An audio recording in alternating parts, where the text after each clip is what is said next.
Épale, ¿qué más?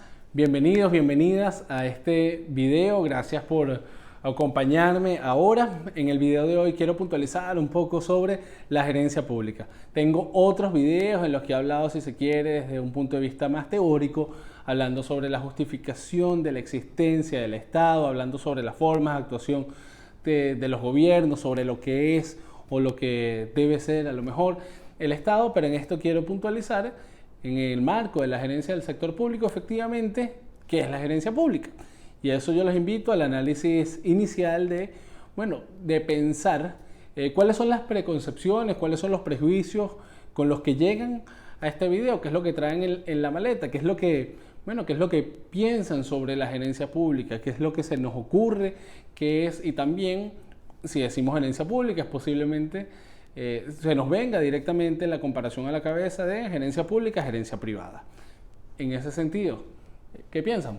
¿Hay diferencia? ¿Es exactamente lo mismo? ¿Gerencia es gerencia y punto? Si no es lo mismo, las condiciones están hechas para que en general la gerencia privada sea siempre mejor que la gerencia pública, todo lo contrario. ¿Qué piensan al respecto, no? Yo creo efectivamente que hay diferencias, que hay bastante diferencia entre la gerencia pública y la gerencia privada, y ahora en un momentico les voy a comentar algunas diferencias en concepto, en objetivo, en enfoque entre una y otra. Pero en primer lugar y de manera muy sucinta, aunque parezca muy obvio, comentarles qué es la gerencia pública. Y la gerencia pública no es más que efectivamente el conjunto de procesos gerenciales, pero que se aplican y se utilizan para perfeccionar, para mejorar los procesos y las actividades, los productos del Estado. Es decir, es la gerencia aplicada en mejorar, todo lo que hace el Estado, todo lo que hace un gobierno para mejorar los procesos en los que se producen políticas públicas. Para eso es, en función de, y esto evidentemente va de la mano, en función de alcanzar unos objetivos concretos. ¿Cuáles son los objetivos del Estado? Bueno, esto lo hemos conversado y tiene que ver con los planteamientos más concretos que se generen en tema de políticas públicas, pero que normalmente tienen que ver con el bien común, con el bienestar general, con objetivos de desarrollo, con objetivos de progreso. Entonces, al final, la gerencia pública es eso. La gerencia enfocada en los procesos públicos de la administración pública y en general de todo el Estado, y en función de unos objetivos que son estos que les acabo de nombrar. Para ir puntualizando, diferencias entre la gerencia pública y la gerencia privada. En primer lugar, hay un tema de objetivo, que hay una diferencia en el objetivo, que ya lo venía asomando. ¿Cuál es el objetivo de la empresa pública? No es el lucro, como ese es el objetivo de la empresa privada. El objetivo de la empresa pública es un tema de eficacia social, es lo que se pueda lograr, es qué tanto acerca las actividades que estás realizando en función del objetivo macro que se tiene, que en principio es mejorar la cuestión de dominio público, es mejorar la condición de vida de grupos vulnerables. Son objetivos que tienen que ver con eficacia social. Eso en primer lugar, el cambio en los objetivos. Luego también con respecto a la gestión o la aproximación al riesgo, también hay objetivos, también hay diferencias en este sentido. Normalmente, y obviamente esto son generalizaciones, no puedo entrar caso por caso, y efectivamente si lo buscáramos consiguiéramos las excepciones de cada uno de los casos. Pero en lo general, con respecto a la gestión del riesgo, las empresas privadas son mucho más propensas a tomar riesgo, a aventurarse, mucho más que las empresas públicas. ¿Por qué se da esto? Normalmente por el marco legal que las envuelve, por las restricciones, cuando se cumple la ley, cuando hay Estado de Derecho, por las restricciones que tiene la administración pública para actuar. Porque al final el dinero, los recursos con los que trabaja la empresa pública es el dinero de todos. Claro, estamos hablando en escenarios ideales, no nos vayamos con casos y a pensar en concreto qué es lo que pasa o deja de pasar en Venezuela o en la región. Pero en principio los marcos legales alrededor de la administración pública la hacen menos propensa a tomar riesgo. Y esto también tiene que ver con el rendimiento. o del rendimiento que puedan tener, cómo ejecutan las cosas, cómo viven el día a día.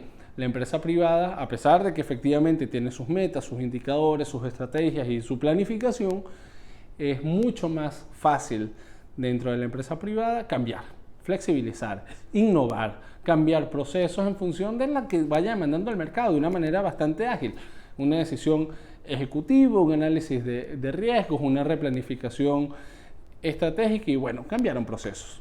En la empresa pública posiblemente no es tan claro, no es tan fácil porque, como lo mencionaba, todo está como mucho más regulado, que también podría tener sentido. Y de eso vamos a hablar en el video sobre los modelos de gestión pública, cuando hablemos de modelo burocrático, de nueva gestión pública, de gobernanza, etcétera, cómo efectivamente estas cosas van cambiando. Pero en general, cuando estamos hablando de gerencia pública en temas de rendimiento, hay menos innovación sobre el proceso, hay menos cambios en los procedimientos porque, bueno, todo está previamente definido. Se tiene este recurso, se va a gastar en esta actividad para lograr este objetivo. En concreto, prácticamente todas las organizaciones públicas en Venezuela siguen un plan operativo anual que se fije el año anterior y que rige todo lo que es el año en curso. Entonces, evidentemente eso es lo que tienes que hacer. Y poco más, puedes a lo mejor inventar alguna cosa que otra, pero bueno, eso es lo que se tiene que realizar. Luego, la política. Y aquí quiero comentarlo en función hasta de la honestidad, porque sería ingenuo pensarlo de otra forma. En la gerencia pública tiene que ver la política, porque, bueno, y además hasta por un tema democrático. Las máximas autoridades públicas de un país van cambiando con los ciclos electorales, lo cual está bien, es democrático, pero al final eso también es política e incide sobre todo el aparato público. Entonces, cuando hay cambios en los ciclos electorales, cuando hay cambios en las prioridades de los máximos mandatarios, en la gente que toma las decisiones por presiones, por presiones de movimientos sociales, por lo que salió en el medio de comunicación, por una oportunidad tecnológica, por un trending topic o por consultas populares, y todas estas tienen que ver con la gestión de la política, cambia cómo se gerencia y se gestiona lo público y sus objetivos.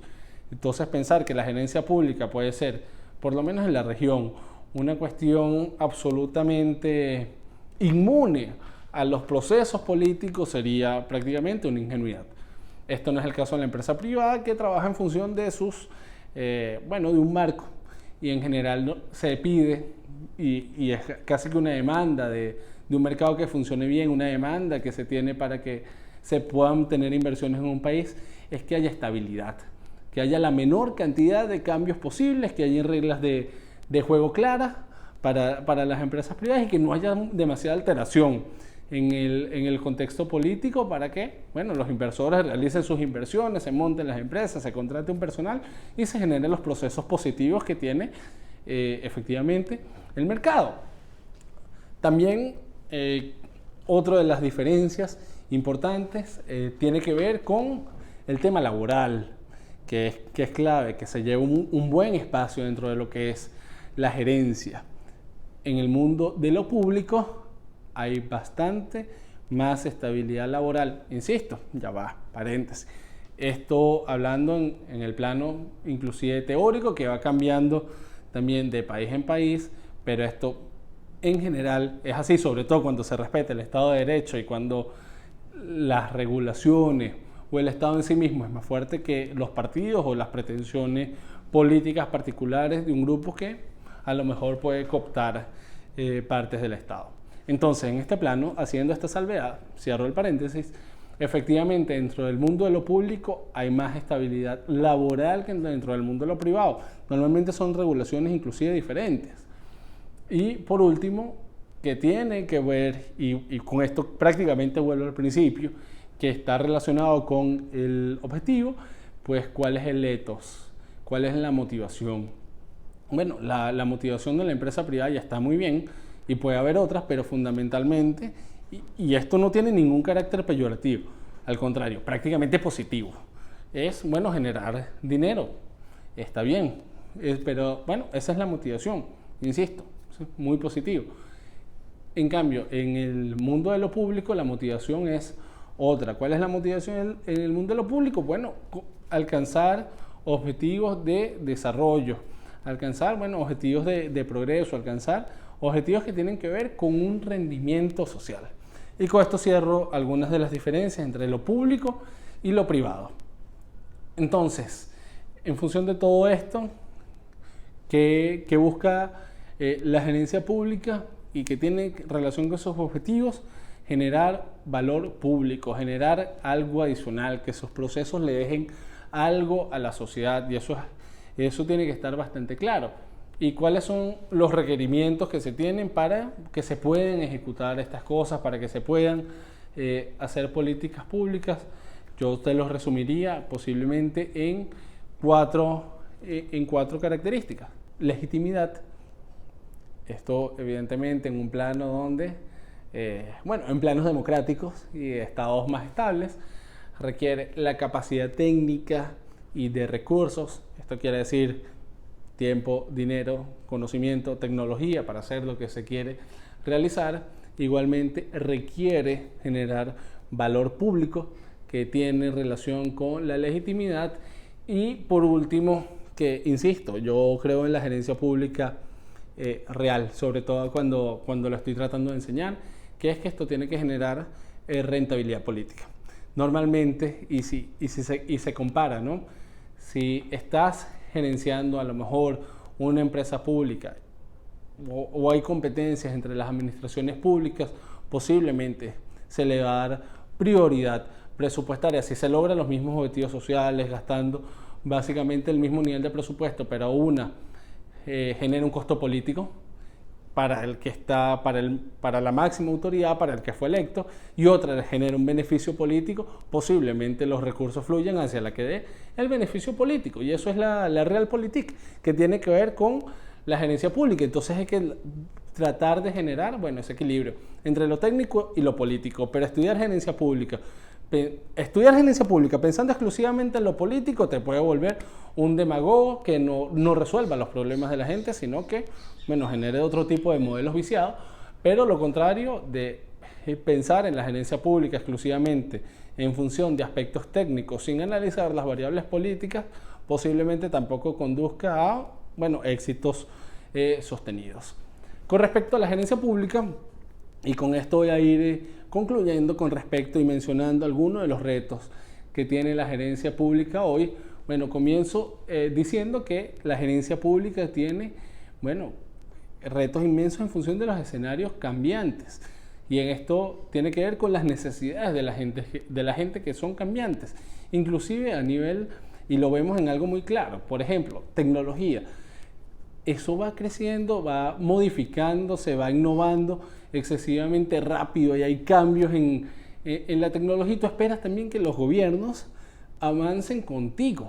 Tú hoy en día, te parecería muy irracional, atrasado tener un gobierno que no permita, el pago de impuestos de forma virtual, que tengas que ir hasta una taquilla de pago para realizar tu proceso de forma física. Te parecería terrible que hubiese una institución pública que no tuviera redes sociales, y al final son cambios y son retos que van demandando cosas de los gobiernos. Igualmente, los problemas son diversos y los problemas requieren y son más grandes y requieren mayor cantidad de recursos que los disponibles. Entonces ahí también hay un tema. Y otro aspecto es que los problemas son, y así se han denominado, que los problemas son divergentes. Como la película, ¿no? Los problemas son divergentes porque entre más conocimiento se tenga, a veces más soluciones se le encuentran. Entonces, no es tan clara la relación de que consigo un problema, entre más estudio o entre más evidencia se consigue, más claro es cómo se soluciona ese problema. Si eso fuera así, pues posiblemente tuviéramos el recetario de cómo solucionar todos los problemas del mundo para todos los espacios y los contextos del mundo, cosa que no es así. Y por eso también hay discusión. Entre más conocimiento se tiene hoy en día, posiblemente también más soluciones se encuentren, y seguimos en esta discusión. Igualmente, el nivel de relaciones del Estado consigo mismo y el nivel de relaciones del Estado con la sociedad es diferente. Hace 200 años nadie le podría cuestionar nada al Estado, hace 300 años menos, hace 50 inclusive.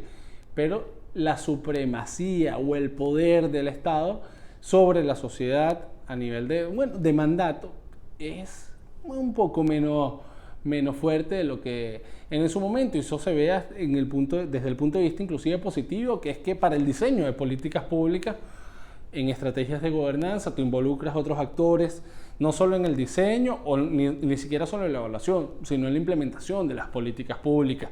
Igualmente tú esperas que la gente, que la sociedad civil organizada, que las comunidades te acompañen, participen contigo, eso que se llama participación ciudadana. Entonces, eso va demandando cambios y son retos en la forma en la que se ha realizado la gerencia pública, inclusive para evaluar la gestión pública y sobre todo para evaluar el rol de los directivos públicos, que es el próximo video, que aquí lo pueden encontrar. Ahí hay problemas porque no es tan fácil. Esto no aplica solo para lo público, aplica para la evaluación del comportamiento de los seres humanos en general, pero es bien presente cuando uno quiere pensar en la evaluación de los procesos de la gerencia pública, que tiene que ver con el Hawthorne Effect, que explica que las personas no se comportan igual cuando se saben evaluadas que cuando no. Y también a veces es difícil, a veces es inclusive hasta ilegal observar una persona sin que la persona lo sepa. Entonces, si la pones sobre aviso, también entras en un problema, que es que la persona posiblemente no se comporta igual si sabe que tiene una cámara aquí a que si no la tiene. Entonces, ahí hay un tema. Para ir cerrando también con respecto a prioridades, objetivos, visión de largo plazo, a veces no es tan claro, a veces no es tan evidente cómo lograr esos cambios que se deseen, estructurales y demás, porque para mantenerte en la gestión pública necesitas, y lo comenté hace un ratico, necesitas legitimidad, necesitas capital político, necesitas que la gente crea en que lo que tú estás haciendo es bueno, es positivo. Necesitas que las organizaciones aliadas también lo crean. Necesitas que, si eres un alcalde, que tu consejo municipal crea que tú estás empujando la ciudad o tu municipio hacia un buen puerto. Y normalmente los cambios estructurales profundos, los que implica el cambio en los procesos, en los mecanismos, que además implican que la gente cambie su modo de hacer las cosas, que requieren profundos cambios, inclusive culturales, en la gobernanza informal, en procesos y demás, que son necesarios para que otros procesos se puedan disparar de cierta forma, se puedan empezar a dar de una forma más eficiente. Realizar esto normalmente es mucho más costoso que beneficioso. Puedes dedicarte 2 años en cambiar cómo se gerencia la alcaldía para a partir de ahí las cosas se hagan mejor, pero son 2 años en los que invertiste recursos, tiempos y no inauguraste una plaza. Entonces la gente que dice el alcalde no está haciendo nada, y a lo mejor está generando las bases para que se pueda hacer todo lo demás, para que la gestión sea más eficiente, para que se gaste la mitad del dinero y se haga el doble de las cosas. Pero y ahí también se entra con temas de comunicación política, pero los procesos que no se ven normalmente terminan siendo más costosos que beneficiosos en lo político, lo cual genera los incentivos a que estos no se realicen, sino que se realice la cuestión vistosa. Y por último, que es un reto, no es algo bueno o malo intrínsecamente, ahí hay análisis, es que los ciclos electorales modifican o influyen sobre la gerencia pública, porque dependiendo de cuánto tiempo tú sientes que vas a estar en el poder, te planificas para hacer más o menos. Y aquí hay un tema de incentivos pragmáticos. Si eres, el presidente de X país, te queda 1 año de gestión, no estoy diciendo no estoy emitiendo mayores juicios de valor, lo que quiero es que podamos entender los incentivos que existen simplemente. Y pensemos en, sin ponerle nombre, sin ponerle apellido a la persona, ni a la institución, ni siquiera al país. Simplemente por entender los incentivos. Después efectivamente hay discusión moral, hay discusión política, hay instituciones que, bueno, moldean el comportamiento, le dan permisibilidad a algunas cosas y a lo mejor no a otras. Pero imaginemos, eres el presidente del país X, te queda un año de gestión, sabes que no te puedes reelegir y bueno, tienes para hacer diferentes opciones de cosas, tienes un presupuesto para hacer diferentes opciones de cosas. Posiblemente, si sabes que no te vas a reelegir, no empieces a hacer una obra de un ferrocarril que se va a inaugurar en 3 años, porque lo vas a empezar tú, pero lo va a inaugurar el otro. Entonces ahí no tienes el incentivo para hacerlo tú también. Y eso era uno de los problemas, y que en eso ha habido bastante discusión también en México, por ejemplo, cuando el periodo de los alcaldes era de 3 años sin reelección. Entonces no habían proyectos municipales a largo plazo en México, no había. Porque en lo que llegabas al poder, más o menos te acostumbrabas, entendías de que era la alcaldía, nombrabas a tus directores, etcétera. Bueno, ya prácticamente estás de salida. Entonces, bueno, hacías la remodelación de una plaza, pero jamás se le ocurrió a un alcalde pensar en, bueno, que voy a hacer un proyecto que dure 5 años. Ahí hay discusión. Igualmente, su lado positivo, la alternabilidad política y democrática es buena para renovar las instituciones públicas. La democracia de por sí es buena, es importante, es positiva. Lo contrario, y efectivamente a lo mejor esto puede ser argumentos positivos para que no haya alternabilidad en el poder, con lo cual evidentemente no estoy de acuerdo. Pero bueno, esta es parte de la discusión y estos son los retos y esto es lo apasionante de ver cómo se generan los equilibrios correctos entre lo técnico y lo político para generar los mejores resultados. Bueno, ya, con esto me despido. Muchísimas gracias y nos vemos en el próximo video. Chao.